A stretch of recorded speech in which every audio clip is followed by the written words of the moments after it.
Hey everyone, welcome to Online Help Guide. In today's video, I'll show you how to appear offline on Instagram. So let's get started.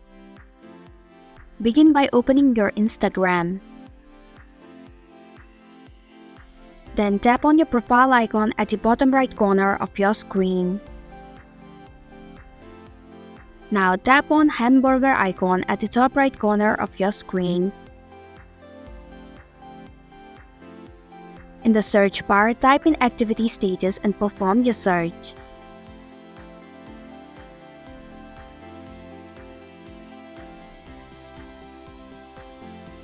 Tap on it. Now disable Show Activity Status option. And this is how you can appear offline on Instagram. Thanks for watching Online Help Guide. If you like this video, hit the like button and drop a comment with any questions or feedback. If you are new, subscribe and click the bell icon to stay updated on our future videos.